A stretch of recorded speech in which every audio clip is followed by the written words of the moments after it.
क्या समान नागरिक संहिता यानी यूनिफॉर्म सिविल कोड को भारत में लागू कर देना चाहिए?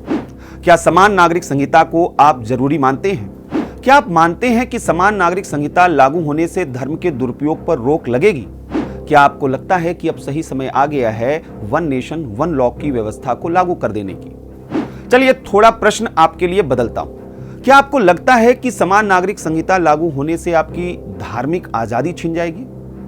क्या आपको लगता है कि समान नागरिक संहिता के बहाने बहुसंख्यक संस्कृति को बढ़ावा मिलने वाला है? या सीधे शब्दों में कहूं तो कहीं यह भारत को हिंदू राष्ट्र बनाने की साजिश तो नहीं?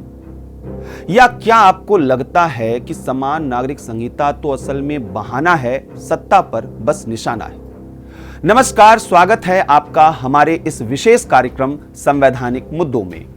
तो लीजिए, आज आपके लिए हिंदू मुस्लिम करने का एक और मौका देता हूं, लेकिन शर्त यह है कि आप में से कोई भी पूरी चर्चा सुनने के पहले कोई कंक्लूजन नहीं निकालेगा। असल में आज के दिन यूनिफॉर्म सिविल कोड का मुद्दा उठाने की वजह भी है और जरूरत भी। 4 फरवरी को राज्यसभा में बीजेपी सांसद किरोड़ी लाल मीणा द्वारा the uniform civil code in India bill 2022 को प्रस्तुत किया जाना था। यह अलग बात रही कि बिल अभी प्रस्तुत नहीं हो पाया है, लेकिन सीपीआई सांसद इलामा राम करीम ने इसका विरोध करते हुए कहा कि यह संवेदनशील विषय है जिस पर पर्याप्त परामर्श और चर्चा करने के बाद ही कोई प्रावधान करना चाहिए था। उनका मानना है कि इससे देश का सांप्रदायिक सौहार्द कहीं न कहीं भंग होगा। अब एक सहज सवाल यह उठता है कि अगर यह प्रावधान इस कदर सामाजिक सौहार्द के खिलाफ है, तो फिर संविधान के अनुच्छेद 44 के तहत इसे लागू कराना राज्य की जिम्मेदारी माना ही क्यों गया? तो चलिए पहले समझते हैं कि आखिर समान नागरिक संहिता है क्या और इसकी जरूरत क्या है।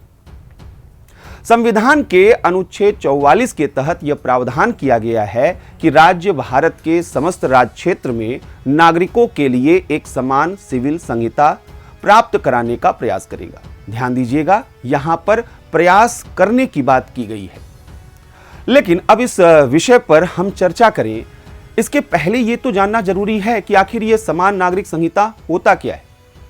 अब अगर आप देखेंगे तो समान नागरिक संहिता में 3 शब्द आपको दिखाई देंगे: समान, नागरिक और संहिता। अगर इसके अर्थ को समझना है तो यहां पर आपको पहले समझना होगा कि संहिता का मतलब क्या है, यानी कोड का मतलब क्या है। संहिता का मतलब यह होता है कि जो एक ही विषय या एक ही प्रकृति के कानूनों का समुच्चय होता है। जैसा आप लोगों ने शायद सुना होगा हिंदू कोड बिल के बारे में। तो हिंदू कोड बिल क्यों कहा जाता था उसे? क्योंकि वह कई कानूनों का एक समुच्चय था, जिसमें Hindu marriage act, Hindu special marriage act या हिंदू सक्सेशन एक्ट, ये सारी चीजें शामिल थी। अब सवाल है कि यह सिविल कोड क्यों कहा जा रहा है? सिविल कोड का मतलब कि सिविल लॉ को जो है संहिताबद्ध करने की बात की जा रही है। अब अगर सिविल लॉ की बात की जाए कि क्या होते हैं सिविल लॉ, तो अमूमन हमारे सामाजिक व्यवहार या सामाजिक रिश्ते को निर्धारित करने वाले जो भी कानून होते हैं, हम उन्हें सिविल लॉ के दायरे में रखते हैं, जो आपराधिक कानूनों के दायरे में नहीं आते। लेकिन इन सिविल कानूनों में भी 2 प्रकृति है। एक जो हमारे सार्वजनिक जीवन के रिश्ते को निर्धारित करते हैं, यानी हम सार्वजनिक जीवन में अन्य लोगों से जब संपर्क कर रहे हैं, हमारा इंटरेक्शन हो रहा है, तो हमारा व्यवहार कैसा, किस रूप में होना चाहिए, उसको डिफाइन करने वाले जो लॉ हैं, सिविल लॉ, वहां पर वह पब्लिक लाइफ को डिफाइन करते हैं। जैसे प्रॉपर्टी लॉ, लेबर लॉ, तमाम तरीके के कानून वहां पर हमारे बाहरी जीवन को निर्धारित करते हैं। लेकिन एक दूसरी प्रकृति होती है जो हमारे व्यक्तिगत संबंधों को निर्धारित करती है। व्यक्तिगत संबंधों का मतलब कि अगर पति पत्नी के रिश्ते को लिया जाए, भाई बहन के रिश्ते, अभिभावक और बच्चों के बीच के रिश्ते, तो ये व्यक्तिगत संबंध होते हैं। ये जो व्यक्तिगत संबंध होते हैं, इनको निर्धारित करने वाले कानूनों को अक्सर पर्सनल लॉ यानी व्यक्तिगत कानून के रूप में देखा जाता है। यानी इसमें विवाह, उत्तराधिकार, तलाक जैसे विषयों से संबंधित कानून शामिल होते हैं। अब अगर यहां पर मैं बात करूं कि यूनिफॉर्म सिविल कोड, अब इसका पूरा अर्थ क्या है, तो असल में हमारे यहां क्रिमिनल लॉ और mostly civil law uniform nature के हैं। पर ये जो व्यक्तिगत संबंधों को निर्धारित करने वाले व्यक्तिगत कानून है ना, ये अभी भी अलग अलग समूहों के लिए अलग अलग है। इन व्यक्तिगत कानूनों की एक बड़ी खामी यह है कि इनमें कई ऐसे प्रावधान हैं जो रूढ़िगत हैं और पितृसत्तात्मकता को बढ़ावा देते हैं। वजह यह है कि ये धार्मिक समूहों के आधार पर धार्मिक ग्रंथों पर आधारित या व्यक्तिगत कानून देखे जाते हैं। खासकर महिलाओं के संबंध में तो बहुत से समूहों के व्यक्तिगत कानून बेहद रिग्रेसिव और भेदभावपरक हैं। हिंदू समाज में ही देखिए, पति कितना ही हिंसक और बदमिजाज क्यों न हो जाए, हिंदू महिला को तलाक देने का अधिकार पहले नहीं था। बेसिकली शादी तो यहां 7 जन्मों का बंधन माना जाता था और निश्चित रूप से उसके जो संस्कारिक पक्ष हैं, जो उसके नैतिक पक्ष हैं, उसके प्रति सम्मान होना चाहिए। लेकिन सोचिए, अगर कोई पति अपनी पत्नी को लगातार प्रताड़ित कर रहा है और उसे एक प्रॉपर्टी के रूप में इस्तेमाल कर रहा है, तो फिर उस महिला की स्थिति क्या होगी?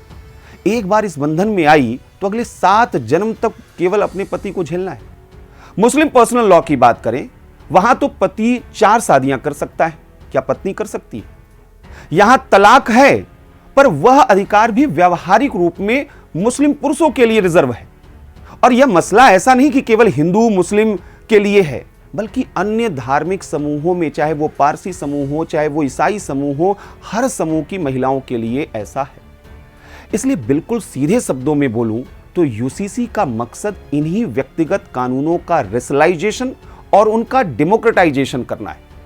यानी आधुनिक जीवन मूल्यों के अनुरूप परिवार में जेंडर डेमोक्रेसी लाना ही समान नागरिक संहिता का बेसिक ऑब्जेक्टिव है। जैसा मैंने पहले ही कहा कि प्रस्तावित प्राइवेट मेंबर बिल को लेकर उपजे विवाद को समझना है तो समान नागरिक संहिता की आवश्यकता और उससे जुड़े प्रॉब्लम्स को आइडेंटिफाई करना होगा। तो पहले देखते हैं कि इसके समर्थन में क्या पक्ष दिए जा सकते हैं। संविधान सभा में तो शुरुआती बहस समान नागरिक संहिता को फंडामेंटल राइट बनाने की थी। के.एम. मुंशी का तो मानना था कि व्यक्तिगत कानूनों को धर्म से अलग कर देना चाहिए, उनके बीच डाइवोर्स हो जाना चाहिए, और उनके समर्थन में संविधान सभा के अनेक सदस्य भी थे। हालांकि इसका विरोध करने वाले सदस्यों की संख्या भी कम नहीं थी। काजी सैयद करीमुद्दीन और मौलाना हसरत मोहानी का मानना था कि यह संविधान द्वारा ही दिए गए धार्मिक आजादी के अधिकार के खिलाफ है। हालांकि डॉक्टर अंबेडकर ने उस वक्त इससे जुड़ी आशंकाओं को दूर करते हुए कहा कि व्यक्तिगत कानूनों को खत्म करने के लिए राज्य पर कोई दायित्व नहीं है। अनुच्छेद 44 केवल शक्ति दे रहा है, इसलिए किसी को भी इस तथ्य से आशंकित होने की आवश्यकता नहीं है कि यदि राज्य के पास यह शक्ति या उसे यह कार्य दिया गया है तो राज्य तुरंत उस शक्ति को लागू करने का प्रयास करेगा। पर एक बात से सभी को सहमत हो जाना चाहिए। इस पूरे बहस से जो निष्कर्ष आया कि एक पंथ निरपेक्ष देश में पंथ निरपेक्ष कानून होना चाहिए। समान नागरिक संहिता निश्चित रूप में संवैधानिक आदर्श है, इसलिए भले ही धार्मिक संवेदनशीलता के चलते इसे शुरू में लागू नहीं किया गया, लेकिन अब कहा जा रहा है कि समय आ गया है कि आस्था और धर्म के नाम पर पितृसत्तात्मकता को बनाए रखने की परंपरा पर रोक लगाई जाए, और बिना समान नागरिक संहिता के यह प्रभावी रूप में हो भी नहीं सकता। पिछले वर्ष इलाहाबाद उच्च न्यायालय का एक महत्वपूर्ण निर्णय आया और उसमें यह कहा गया कि अब समान नागरिक संहिता को लागू करना चाहिए। सरला मुद्गलवाद में भी न्यायालय ने कहा था कि समान नागरिक संहिता अनुच्छेद 25 या 26 के तहत प्राप्त रिलीजियस फ्रीडम का कहीं से भी उल्लंघन नहीं, बल्कि यह तो जेंडर जस्टिस और सोशल रिफॉर्म से जुड़ा हुआ मुद्दा है। इसलिए व्यक्तिगत कानूनों को महिलाओं को आधुनिक युग में पराधीन बनाने का जरिया नहीं बनाया जा सकता। अभी भी परिवार में महिलाओं को न समान अधिकार है और न ही अपने जीवन में चयन की स्वतंत्रता। इसका बड़ा कारण समान नागरिक संहिता का न होना है। धर्म के नाम पर लगभग सभी धार्मिक समूहों में महिलाओं पर अनेक धार्मिक पाबंदियां हैं। यह एक तथ्य है जिस पर मुझे नहीं लगता कि किसी की धार्मिक भावनाएं आहत होनी चाहिए, यह हकीकत है। इसलिए अगर समान नागरिक संहिता लाया जाता है तो यह विधि के समक्ष समानता की धारणा को व्यवहारिक स्तर पर लागू कराने जैसा होगा। इसके साथ ही साथ यह राष्ट्रीय एकीकरण के लिए भी जरूरी है, क्योंकि यह उन गिने चुने मुद्दों में से एक है जिसने धर्म आधारित राजनीति को बढ़ावा देकर सामाजिक सौहार्द को भंग किया है। इस पूरे बहस पर अब रोक लगाने का समय आ चुका है। पर अगर समान नागरिक संहिता इतना ही जरूरी है तो फिर आखिर क्या वजह है कि इसे अभी तक लागू नहीं किया जा सका है? आप में से अधिकांश लोग शायद यही जवाब देंगे कि इसके पीछे धर्म की राजनीति जिम्मेदार है, या दूसरे शब्दों में मुस्लिम तुष्टीकरण। चलिए इसे भी कारण मान ही लेते हैं, क्योंकि अक्सर अल्पसंख्यक समूह व्यक्तिगत कानूनों को अपनी आस्था से जुड़ा मसला मानता है। सही बात है। और उसे लगता है कि समान नागरिक संहिता जैसे प्रावधान उसकी धार्मिक आजादी के सामने बड़ा खतरा है। साहबानो मामले में सर्वोच्च न्यायालय के प्रगतिशील निर्णय को जिस तरह तत्कालीन केंद्रीय सरकार द्वारा बदला गया था, उससे तो कम से कम यही लगता है कि कहीं न कहीं धर्म का तुष्टीकरण व समान नागरिक संहिता को लागू नहीं होने देता। लेकिन थोड़ा रुकिए, यह मुद्दा इतना भी आसान नहीं है। असल में इस पूरे विवाद को हमें दो स्तरों पर देखना होगा। पहली समस्या तो देश की धार्मिक, सांस्कृतिक, क्षेत्रीय विविधता है। इस विविधता के कारण समान नागरिक संहिता को लेकर कोई आम सहमति बन ही नहीं पाती। अब आप सोचिए, देश के किसी हिस्से या किसी समुदाय में सगोत्री विवाह स्वीकार किया जाता है, कहीं सगोत्री विवाह स्वीकार नहीं किया जाता है, कहीं मामा भांजी के विवाह को पहली प्राथमिकता दी जाती है, और कहीं तो गांव के बाहर विवाह करने की परंपरा है। कहीं वंश परंपरा पुरुषों पर आधारित है तो कहीं महिलाओं के आधार पर। उत्तर भारत के हिंदुओं के व्यक्तिगत कानूनों के कई प्रावधान दक्षिण भारत के हिंदुओं से बिल्कुल अलग हैं, और इसी तरह सिया मुसलमानों के कानून सुन्नी मुसलमानों के कानूनों से भी कई स्तरों पर अलग दिखते हैं। जनजातियों में तो अलग अलग ही मान्यताएं।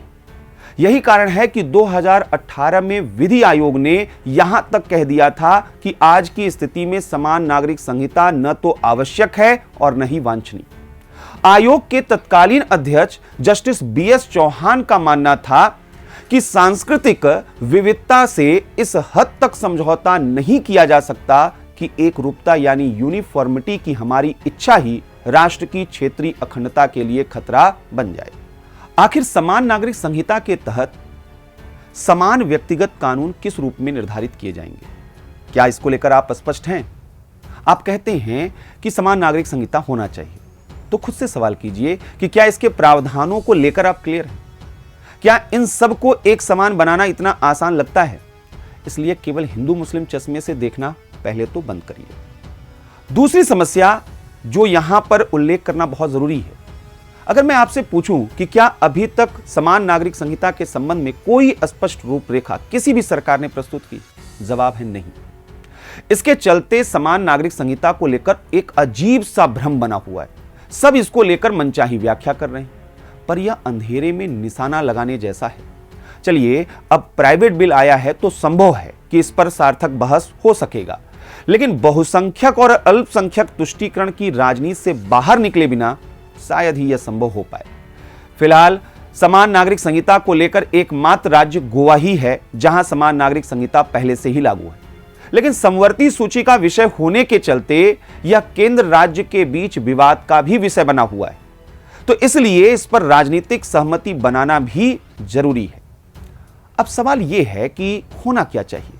देखिए, समान नागरिक संहिता जरूरी भी है और संभव भी, पर कहा जाता है कि सामाजिक क्षेत्र में या सामाजिक जीवन में रिफॉर्म फ्रॉम एबव की तुलना में रिफॉर्म फ्रॉम बिलो अधिक कारगर होता है। यानी बदलाव थोपा गया नहीं होना चाहिए, बल्कि वह समाज के अंदर से आना चाहिए, जिससे हम अब तक बचते रहे हैं। पहला काम वहीं से शुरू होना चाहिए। हमें समान नागरिक संहिता के संबंध में स्वस्थ संवाद को बढ़ाना होगा, बताना होगा कि इसका मकसद व्यक्तिगत कानूनों से जुड़े संस्कारों या धार्मिक रीति रिवाजों को एक जैसा सबका नहीं बना देना है, बल्कि व्यक्तिगत संबंधों में अधिकारों की धारणा को सबके लिए समान बनाना है। जो अधिकार परिवार में पुरुष के पास है, वही अधिकार वह महिलाओं के पास है। जो निर्णय पुरुष ले लेते हैं, उन्हें लेने की आजादी महिलाओं को भी हो। अब समय बदल रहा है। अगर यह बदलाव पुरुषों ने नहीं किया तो आने वाले समय में मेरा मानना है कि महिलाएं खुद ऐसा कर देंगी, जैसा तृप्ति ने मंदिर प्रवेश आंदोलन के जरिए किया या सायरा बानो ने 3 तलाक का विरोध करके किया। दूसरा, सरकार को यह चाहिए कि वह पहले एक प्रारूप इस पर बनाए, एक आउटलाइन, एक फ्रेमवर्क यहां पर लेकर आए और सभी से आपत्तियां और सुझाव मांगा जाए और उनके आधार पर फिर एक निष्कर्ष की तरफ निकला जाए, एक आम सहमति बनाने की कोशिश की जाए। इसे पूरी तरह यूनिफॉर्म बनाने के बजाय एक तरीका यह भी है कि रिलीजन स्पेसिफिक भी बनाया जा सकता है। यानी अलग अलग धर्मों के व्यक्तिगत कानूनों को अलग अलग स्तरों पर हम बेहतर करने का प्रयास कर सकते हैं। तीसरा, एक विकल्प इसे स्वैच्छिक बनाने का भी है। जब किसी समूह के पिता को इन कानूनों के कारण अपनी बच्ची को न्याय मिलता दिखेगा तो यकीन मानिए स्पिल ओवर इफेक्ट के चलते अन्य समुदाय भी इसे स्वीकार करने लगेंगे। इसलिए शुरुआत में यह संभव है कि इसे स्वैच्छिक रूप में लाया जाए और धीरे धीरे यह बाध्यकारी बनाया जाए। इसलिए मेरा मानना है कि न हिंदू, न मुस्लिम और न सिख ईसाई, बल्कि यह मुद्दा है हम सबका, समझे बहना और भाई। तो इसलिए इस पूरे मुद्दे पर आपकी राय क्या है, आपकी सोच क्या है? समान नागरिक संहिता के लिए हमें क्या और प्रयास करने चाहिए और कैसे हम इसे वह संकीर्ण मुद्दों से, संकीर्ण राजनीति से बाहर निकालते हुए एक ब्रॉडर पर्सपेक्टिव में देखें। इसे हम केवल इस रूप में न देखें कि हम हिंदू हैं, हम मुस्लिम हैं, हम कोई अलग अलग धर्म के हैं। तो आपको यह कार्यक्रम कैसा लगा? कमेंट बॉक्स में जरूर बताइएगा, अपने विचार, अपने सुझाव जरूर दीजिएगा। मिलते हैं ऐसे ही अगले संवैधानिक मुद्दे पर, तब तक के लिए धन्यवाद।